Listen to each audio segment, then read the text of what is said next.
This video is sponsored by Aura. For centuries, secret societies have fascinated and frightened people alike. From the Knights Templar to the Freemasons, these shadowy organizations have shaped history from behind the curtain, influencing governments, banking systems, and even revolutions. Their members are bound by oaths of secrecy, their motives often unclear, leaving the public to wonder, are they merely social clubs for the elite, or do they wield real power? One such society has stood the test of time, remaining one of the most exclusive and powerful organizations in America.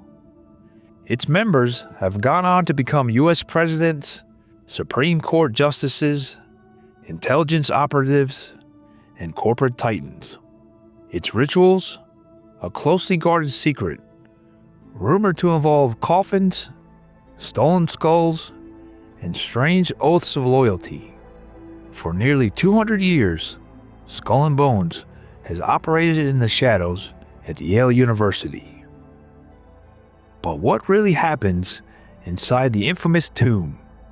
And does this fraternity hold more influence than it wants the world to believe? Today, we uncovered the truth about Skull and Bones.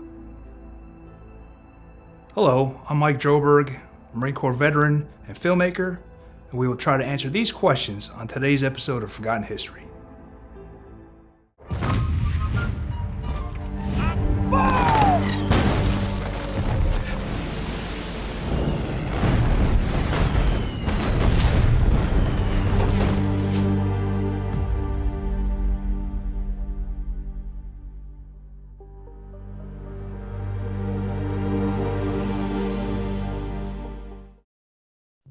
Founded in 1832 at Yale University by William Huntington Russell and Alphonso Taft, the later being the father of future President William Howard Taft. William Huntington Russell was a Connecticut politician, businessman, and educator. Russell was a key figure in shaping the Skull and Bones.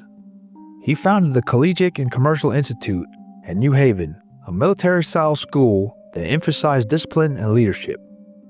Some researchers suggest that Russell had connections to Russell & Co., a major firm involved in the 19th century opium trade in China, raising speculation about the Skull and Bones tie to global finance.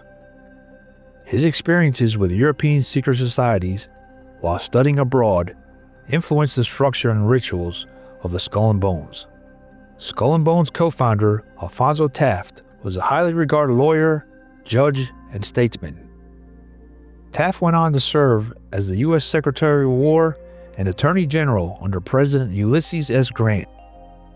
Later, he became the U.S. Minister to Austria-Hungary and China, helping shape American diplomacy. His son, William Howard Taft, became the 27th U.S. President and Chief Justice of the Supreme Court, further solidifying Skull and Bones' influence in national politics. Skull and Bones was inspired by German secret societies, particularly the Bavarian Illuminati, which was founded in 1776. It aimed to infiltrate political and financial institutions. Also, the German student orders. These societies practiced secretive initiation rituals and had a strong emphasis on loyalty and hierarchy. And of course, Freemasonry and Rosicrucianism. While broader in scope, both organizations had significant presence in Germany and emphasized symbolic rituals, networking, and hidden knowledge. Now is a really important time to talk about Aura, the sponsor of today's videos, because hackers may have stolen social security numbers of every American. Over 2.9 billion records were stolen from the National Public Data, which offers personal information to employers, private investigators, staffing agencies, and others doing background checks. These stolen records include a person's full name, address, date of birth, social security number, and phone number, along with alternate names. And members of this hacker group have reportedly released information for free online. If you weren't taking precautions with your personal information online before, this should be a huge wake-up call. You've never been more vulnerable online than you are right now. I know firsthand how frustrating and time-consuming it can be when your personal information is compromised. A while back, someone used my credit card to make thousands of dollars worth of fraudulent purchases. I had to spend hours on the phone with my bank, cancel my credit card, order a new one, and deal with extra monitoring for months. It was a nightmare. That's why I'm not taking chances now. I use Aura. Aura alerts me if they find my phone number, email, or social security number on the dark web. They're going to let me know fast if anyone tries to use this information to access my credit or bank accounts. They also give me up to $5 million in identity theft insurance should the worst case scenario happen. They also provide a bunch of other free features to keep you safe online, all inside one app. So go to my link, aura.com/forgottenhistory, to try Aura for 14 days for free. That'll be enough time for Aura to find out if your personal data is exposed. I highly recommend you this right now, because not only is the national public data not going to do anything to help you, they probably aren't even going to face any repercussions for this leak. After my experience with credit card fraud, I'm not leaving myself and my family vulnerable to data breaches. If you don't want to either, then go to aura.com/forgottenhistory and try Aura for 14 days for free. Unlike typical fraternities, Skull and Bones was small and selective, only accepting 15 members per year, a tradition that continues to this day. Their headquarters, simply known as The Tomb, is a windowless, fortress-like building in New Haven, Connecticut, rumored to contain strange relics, stolen artifacts, and symbols of power. But what does one need to do to become a member? The initiation process remains one of the most secretive aspects of the Skull and Bones. But former members have hinted at bizarre and unsettling rituals. One of the most persistent rumors is that the initiates are required to lie in a coffin and confess their deepest secrets, a practice meant to break down personal barriers and ensure loyalty. The symbol of the Skull and Bones features a skull above two crossed bones, resembling a pirate emblem, but its meaning is much deeper. Some believe it's a reference to memento mori, a Latin phrase that translates, "Remember, you must die." The number 322 is also predominantly featured in Skull and Bones lore and has uncertain origins. Some link it to Greek death cults, such as the Orphic Mysteries and the Eleusinian Mysteries, which focus on rituals of the dead, reincarnation, and passage into the afterlife. These secretive groups perform initiations that were believed to grant hidden knowledge and ensure a favorable fate in the underworld. Others believe the number marks the death of Greek order Demosthenes in 322, a pivotal moment in Greek history marking the fall of Athenian democracy to Macedonian rule. Demosthenes, one of Greece's most renowned statesmen, dedicated his life to resisting the influence of Philip II and later Alexander the Great. As Macedonian forces sought his capture, he chose to take his own life rather than submit, an act that some interpret as a symbol of the ultimate defiance. So for Skull and Bones, 322 may represent both intellectual and political strategy, as well as an unwavering commitment to their inner circle's secrecy and influence, symbolizing the society's commitment to intellectual and strategic dominance. Another strange ritual of Skull and Bones includes drinking from Geronimo's skull. Born in 1829, Geronimo was a leader of the Apache and one of the most legendary warriors in Native American history. He led multiple rebellions against Mexican and U.S. forces, using guerrilla tactics to resist expansion into Apache lands. His fight for Apache independence lasted for decades, making him both a feared and revered figure. Despite his resistance, he was eventually forced to surrender in 1886, spending the rest of his life as a prisoner of war, and was relocated from Arizona to Florida, Alabama, and finally Fort Sill, Oklahoma. He died in 1909, but his legacy remains as a symbol of Native American resilience. This is one of the most controversial allegations against the Skull and Bones. In 1918, a group of Skull and Bones members, allegedly including Prescott Bush, father of President George H.W. Bush, are said to have stolen Geronimo's skull from his grave in Fort Sill, Oklahoma. The evidence?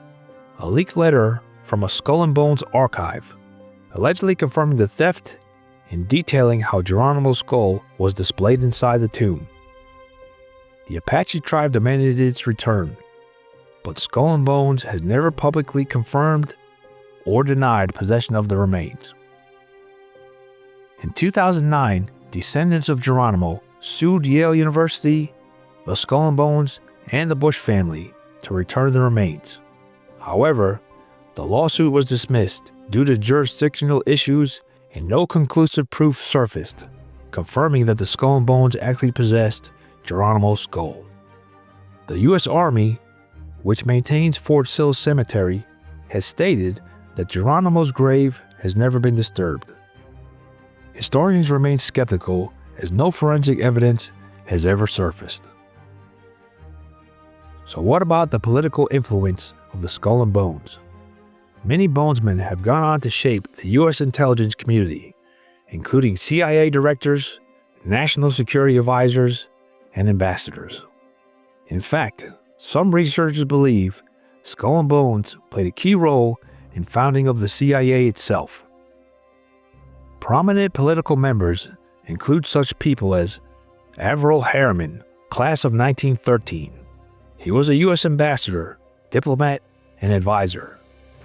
Harriman played a significant role in World War II diplomacy and post-war intelligence efforts.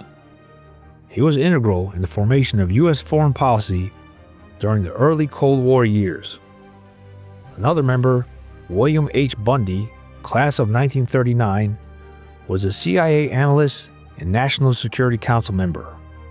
He worked for the CIA before becoming Assistant Secretary of State for East Asian and Pacific Affairs, influencing U.S. policy during the Vietnam War. And finally, George H.W. Bush, class of 1948. He was the director of the Central Intelligence Agency from 1976 to 1977 and the 41st President of the United States. He is perhaps the most famous bonesman connected to the CIA. Bush led the agency during a tumultuous time, aiming to restore its reputation post-Watergate. Even the 2004 presidential election saw two Skull and Bones members, George W. Bush and John Kerry, competing against each other. When asked about their membership, both candidates refused to elaborate, brushing it off as too secret to discuss. The Skull and Bones also has deep ties to major Wall Street firms and financial institutions. For example, Brown Brothers Harriman & Co. is one of America's most influential investment banks and has a long standing with Skull and Bone connections, such as bonesmen Prescott Bush and Roland Harriman. Is this merely networking, or does Skull and Bones use its influence to steer global finance? In conclusion, the Skull and Bones has remained one of the most exclusive and secretive societies in America, producing some of the most powerful figures in government, finance, and intelligence. Its rituals, symbols, and membership remain shrouded in mystery, fueling speculation about its true influence. Some argue it's nothing more than a networking group for Yale's elite, a club that fosters strong professional connections rather than a secret power broker.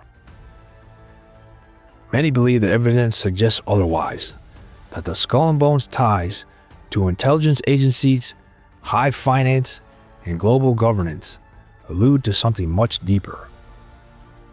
Whether Skull and Bones is merely a fraternity for ambitious students or a society with far-reaching influence, one thing is certain: and continues to captivate those who seek to uncover the hidden forces shaping our world. So what do you think? Secretive fraternity or something far more sinister? Let us know in the comments below. Thank you for watching Forgotten History. Please like, share, and subscribe. If you have any comments or show ideas, we'd love to hear from you. Thanks again.